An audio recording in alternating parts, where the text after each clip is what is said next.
Bonjour à tous, mon nom est François Letarte, bienvenue sur ma chaîne JDR D30, chaîne consacrée aux jeux de rôle sur table avec un bilan jeu de rôle jeunesse dans lequel je vais parler de la deuxième et dernière partie jeunesse de cette semaine. Donc, Chroniques oubliées en présentiel, donc ma gang d'enthousiastes. J'aime ça, tu sais, là je suis en mode, je leur propose le défi du jour, là, mais puis tu sais, ça s'imbrique dans un ensemble de scènes qui font tout à fait sens.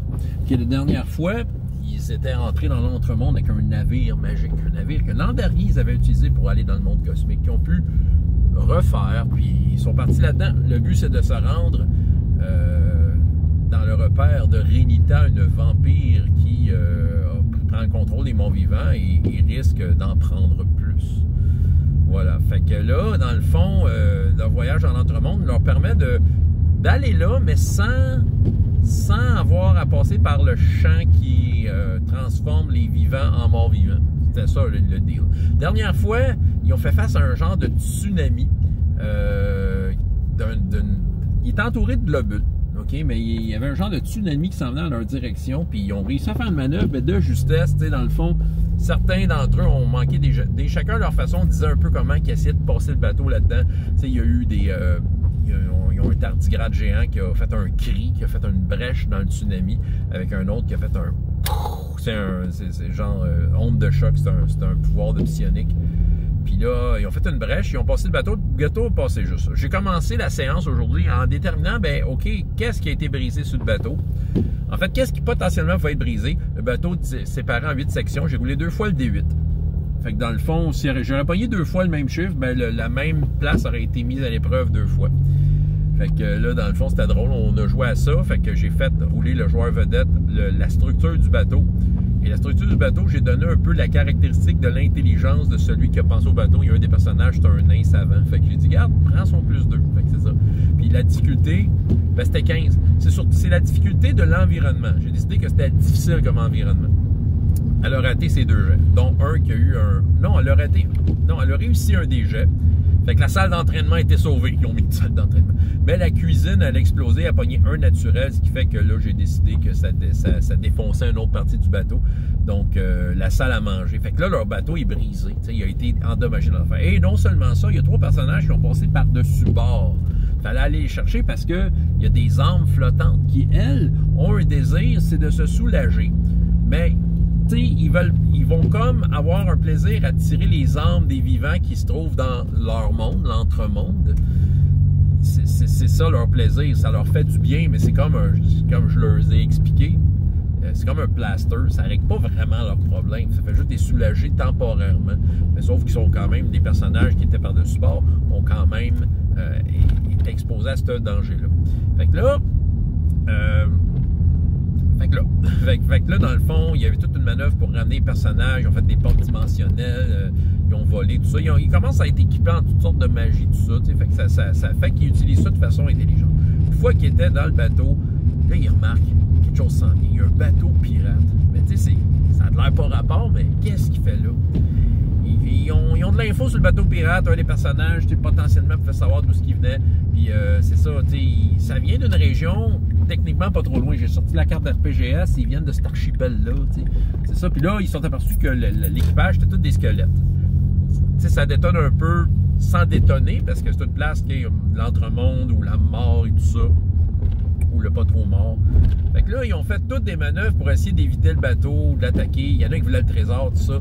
Fait que là, ils ont fait toutes sortes de manœuvres pour essayer d'éviter le bateau et de pouvoir l'aborder de façon propre et convenable. J'avoue que les squelettes, j'ai pris des squelettes bien ordinaires du livre. Fait que, tu sais, c'est quand même des adversaires qui sont capables de prendre de face et, tu sais, c'est ça. Disons que, tu sais, c'est plus, ça va être anecdotique. Ils vont trouver des choses sur le bateau, sauf qu'il y a un danger. J'ai fini ça avec un cliffhanger intéressant, c'est que le fameux tsunami revient de l'autre bord. Puis celui, en fait, le joueur qui joue le passeur d'âme, genre de serpent passeur d'âme, lui, là, tu sais, j'ai donné un indice, tu sais, bon, la mort, tout ça, puis tu sais, j'ai fait comprendre. Sais-tu vraiment où ce que t'es? T'es dans du sang, mais vous le sentez pas, vous êtes tellement minuscule que vous ne sentez pas comme le liquide, tu sais. Vous êtes entouré de globules rouges. Tu sais, c'est ça. Puis c'est du sang. Vous êtes dans du sang. Puis là, comme à un moment donné, ils ont comme fait des faces de wow, on est dans le sang. On est dans le sang de qui?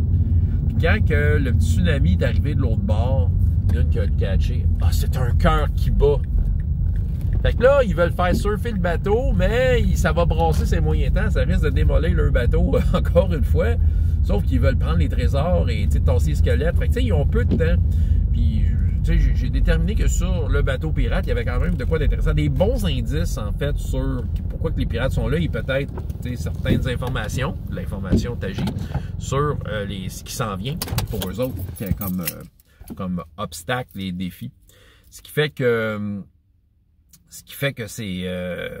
encore une fois, tu sais, ils anticipent la chose. Là, ils veulent leur petit message personnel, ils veulent être prêts. C'est ça qui arrive. C'est ça. C'est une gang qui ont vraiment appris à travailler ensemble, vraiment de plus en plus. Quand quelqu'un a la parole, c'est sûr qu'il y a certains joueurs et joueuses qui suivent un peu moins. J'essaie de les ramener, je dis « Suis! » Non, mais c'est ça. Là, je sais pas ce qui se passe, mais suis! J'ai suivi, mais j'ai pas tout compris. Ben, je réexplique. Puis c'est ça.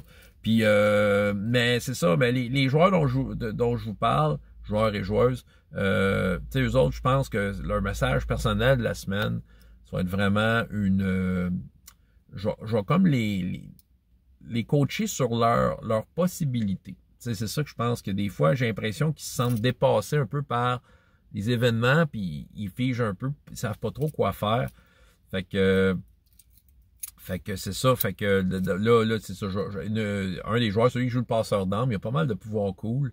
Fait que tu sais, je vais comme un peu, parce qu'il avait gagné de quoi, v'là une coupe de game, comme de quoi que dans cet environnement-là, il y avait avantage sur tout ce qui était connaissances et indices. Là, c'est pour ça que j'ai donné le Q du sang de même. Parce que c'était comme un peu un cadeau par rapport à cet environnement-là. Tu as avantage. Puis c'est ça, fait que tu sais, je vais un peu aussi lui exposer des possibilités par rapport à son personnage. Qu'est-ce qu'il est capable de faire? Parce que des fois, il dit je peux rien faire, mais c'est ça, comme aujourd'hui. J'ai dit, écoute, tu peux faire l'animation des morts sur un squelette. Il dit, il est déjà mort, ouais, mais tu sais, il est comme mort. Autrement dit, j'ai laissé l'option, regarde, contrôle un squelette, puis avec le squelette, peut attaquer un autre squelette. En tout cas, c'est ça, tu sais, je pense que je les invite à sortir de la boîte, puis à utiliser les choses de façon le fun. J'y vais, oui, les chiffres ont une importance, mais il y a un côté narratif et un côté conséquence que j'essaie d'appliquer qui est plus parlant que des points de vie perdus, t'sais. C'est ça, les points de vie perdus, tout ça, c'est typique au combat. C'est ça qui arrive, puis c'est ça. Puis je suis en grosse réflexion sur la façon dont ça marche. J'ai peut-être une idée sur une autre façon de gérer Chroniques oubliées, mais je m'avance pas trop parce que la deuxième édition s'en vient, puis tu sais, je vais laisser, j'ai bien hâte de la lire en fait, puis voir un peu ce qu'il y a, puis peut-être tout simplement, je vais juste switcher deuxième édition ou aller repêcher les choses qui m'intéressent, parce que j'ai envie d'approcher peut-être ça un peu différemment avec eux autres. Je pense que ça collerait bien un système qui va un peu plus dans la narration, mais tout en gardant un frame, si on veut, là, une structure à la donjon, parce qu'ils aiment ça, jouer ça à la donjon aussi. Il y a comme un peu, c'est ça. Tout ça va mener à un donjon, soit dit en passant, parlant de donjon. La vampirette va être dans un petit donjon, parce que je peux pas faire un gros donjon dans lequel elle va être cachée, elle va se terrer, et il va avoir avec elle des assistants morts-vivants, un dragon noir mort-vivant, qui se trouve être la carcasse du dieu dragon noir déchu, ou du moins disparu. Bref, ben des affaires qui s'en viennent. François Letard, JDR de 30, et jusqu'à la prochaine fois, et autant de plaisir dans la vie, dans les jeux. Au revoir.